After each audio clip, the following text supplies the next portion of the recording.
Welcome to Overlooked Pearls, a show where I test out strange ideas nobody spends their time thinking about. Today's topic, Heartsteel Yorick.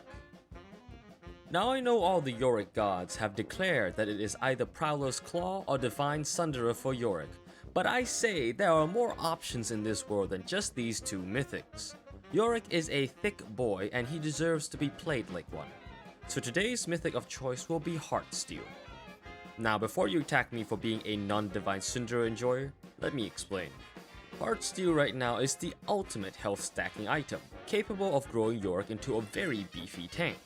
His maiden also gains that HP as well, increasing her survivability in teamfights and maintaining Yorick's maiden damage. He also doesn't lose out on too much damage due to the Heartsteel proc, still dealing a truck ton of damage when activated. Not to mention the demolish damage he can deal with all that HP. But to compensate for the lack of sheen and for additional scaling, we will be building Essence Reaver and Titanic Hydra. Essence Reaver for the sheen and to boost basic attack ghoul damage, and Titanic Hydra to synergize with our Heartsteel HP stacking. With these items, Yorick will be able to achieve a combination of tankiness and damage that will make him an ever-growing threat as the game goes on. Take Grasp of the Undying for additional HP stacking and lane sustain, Demolish to destroy towers, Second Wind or Conditioning depending on whether the matchup is poke or not, and Overgrowth to boost our HP even further. Take Presence of Mind and Coup de Grace for the second tree. Then take Attack Speed and whatever defensive runes you need. For starting items, take Doran's Shield and Health Potion.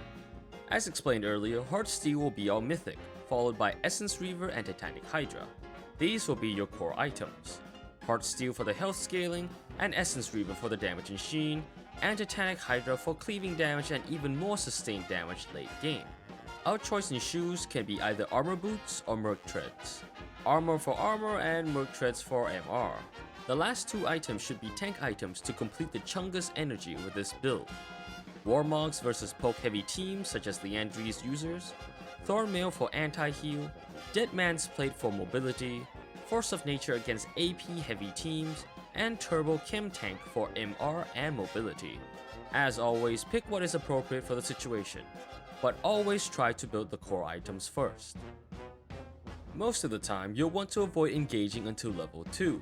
Your skill upgrades should look something like this. At level 2, land your E to send your ghouls and then engage. Take short trades and avoid fighting without your ghouls. After beating them out of lane, do what Yorick does best. Shove wave, take plates, and buy items. The first item to get is Crystalline Bracers. This will give you health regen. Buy shoes too if possible. Get Sheen next for damage and then Kindle Gem. Complete Heartsteel and shoes when possible. The idea with this setup is to out-sustain the enemy and force them back first so you can hit their towers for free. With both health regen from Heartsteel components and Presence of Mind giving you mana, you can stay in lane indefinitely as long as you play smart.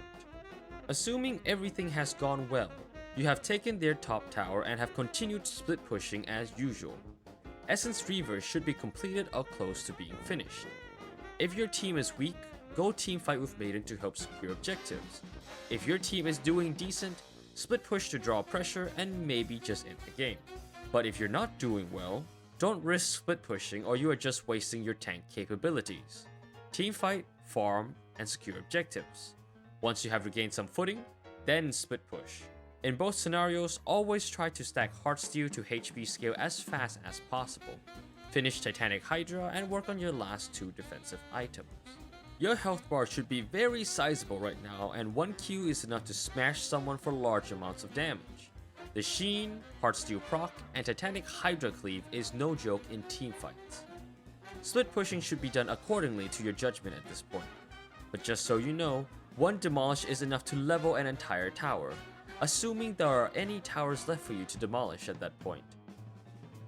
Here are the pros and cons of Heartsteel Yorick Top. I've always enjoyed playing Yorick, but I've always felt that he should have some more build variety.